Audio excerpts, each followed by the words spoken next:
அதான் அன்னைக்கே கையெழுத்து போட்டு கொடுக்க மாட்டேன்னு சொல்லிட்டு போயிட்டல்ல. இப்ப என்ன கணக்குக்கு திரும்ப வந்திருக்க? ஓ, அத்தை கிட்ட ஏதோ பெருசா எதிர்பார்த்து வந்திருக்கிற அதானே? அந்த டாக்குமெண்ட்ல கையெழுத்து போட்டுரு. உனக்கு அந்த இடத்துக்கான மதிப்புல 2 மடங்கு பணம் கொடுக்க சொல்றேன். கையெழுத்து போடு.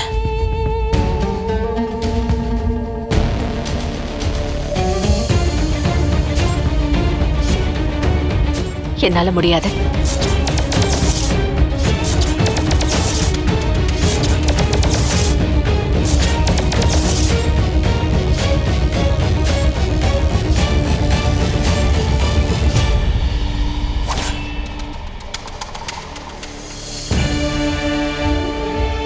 அத்தை, நான் தான் சொன்னேன்ல அவ கையெழுத்து போட மாட்டான்னு. ஏன் அத்தை அவளை இவ்வளவு நம்புறீங்க? மேடம், அவங்க எவ்வளவு பெரிய மனுஷி, உங்ககிட்ட இறங்கி வந்து கேக்குறாங்கல்ல, உங்களுக்கு கையெழுத்து போட்ட என்ன மேடம்? அந்த சொத்தை வச்சு நீங்க என்ன கோட்டையை கட்ட போறீங்க? ஒருவேளை அவளை இந்த வீட்டுல சேர்த்துக்க சொல்லி கேட்பாளோ? உனக்கு என்ன வேணும்? பணம் வேணான்னு சொல்லிட்டேன். வேற என்னதான் வேணும்னு சொல்லு. நான் என்னத்தை கொடுத்தா நீ இந்த சொத்தை எழுதி கொடுப்ப? எனக்கு அந்த சிகப்பு புடவை வேணும்.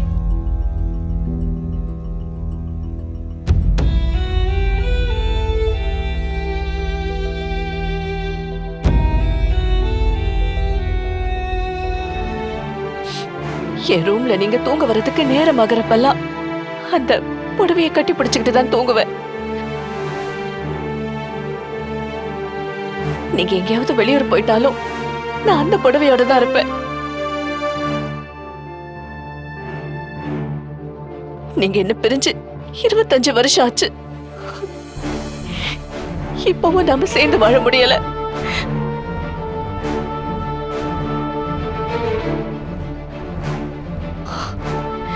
எனக்கு அதுக்கு பதிலா அந்த புடவை வேணுமா? எனக்கு அதை மட்டும் கொடுத்துருங்க. எனக்கு வேற சொத்து பத்து ஆஸ்தின்னு எதுவுமே வேண்டாம். எனக்கு அந்த ஒரு புடவை மட்டும் போதும்.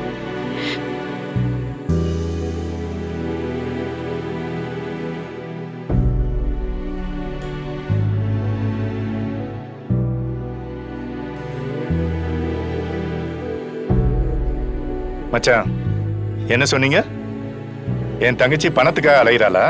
பணம் கொடுத்தா சொத்தை கொடுத்துருவாளா? நல்லா புரிஞ்சுக்குங்க மச்சான். என் தங்கச்சியோட குணத்துக்கு அன்பை தவிர வேற எதுவுமே ஈடாகாது. அம்மு, இந்தா இந்த புடவை எப்படி?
ரொம்ப நன்றிமா.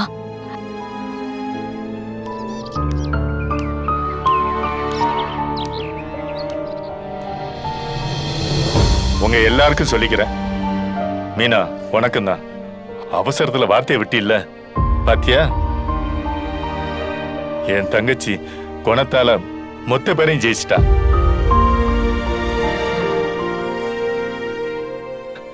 அவ என்னைக்குமே சொந்தத்துக்கு மட்டும்தான் இயங்குவா, சொத்துக்கு இல்ல.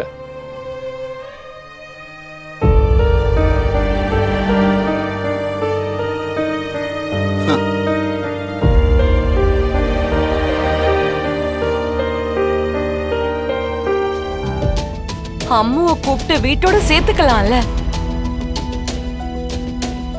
நம்ம குடும்பத்துல ஒருத்தரை ஆக்கிடலாம்ல.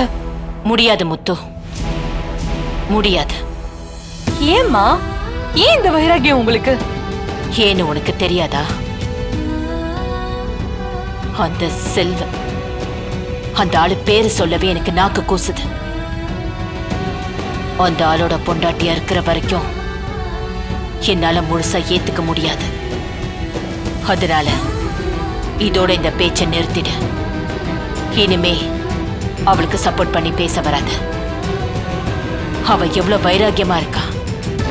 அவ புருஷனை தூக்கி போட்டுட்டு வர சொன்னா முடியாதுன்னு சொல்றால. ஏன் வயித்துல பிறந்த அவளுக்கே அவ்வளவு வைராகியம் இருக்குன்னா அவளை பெத்தவனா எனக்கு எவ்வளவு வைராகியம் இருக்கும். காசு வாங்குறப்ப திருப்பி தர முடியலன்னா ஒரு இடத்த எழுதி தரேன்னு சொன்னேன்ல, அந்த சொத்து சம்பந்தமான டாக்குமெண்ட் கையெழுத்த போடு. இங்க பாருங்க, அந்த சொத்து இப்ப என் பேர்ல இல்ல. அப்புறம் யார் பேர்ல இருக்கு? அதனா எங்க அம்மாவுக்கு எழுதி கொடுத்துட்டேன். என்னது, உங்க அம்மா பேர்ல எழுதி கொடுத்துட்டியா? என் அக்கா கிட்ட கந்து வெட்டிக்கு கத்த கத்தையா பணத்தை வாங்கிட்டு திருப்பி கொடுனா இப்ப தரேன் அப்ப தரேன்னு ஏமாத்திட்டு சொத்தை எழுதி கொடுனா உங்க அம்மாவுக்கு எழுதி கொடுத்துட்டேன்னு சொல்றியா? ஏய், இதெல்லாம் யாரை கேட்டு நீங்க பண்றீங்க? உங்களுக்குலாம் எவ்வளவு திமிரு இருக்கணும். நான் தெரியாம தான் கேக்குறேன், நீங்களாம் எப்படிதான் உயிரோட இருக்கீங்க இந்த பொழப்புக்கு?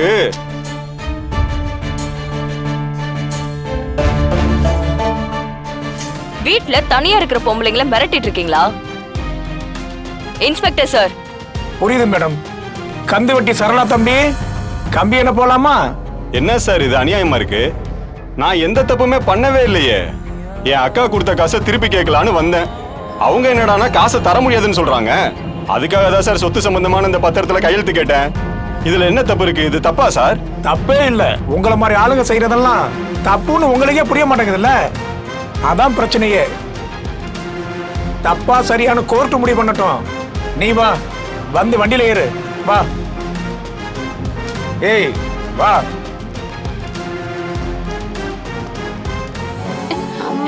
அக்கா, அக்கா, கொஞ்ச நேரத்துல மான மரியாதையே வாங்கிட்டாங்க தமிழ். நல்ல வேலை நீ சரியான நேரத்துக்கு வந்த. விடுமா, இந்த மாதிரி ஆளுங்களெல்லாம் இப்படிதான் டீல் பண்ணணும்.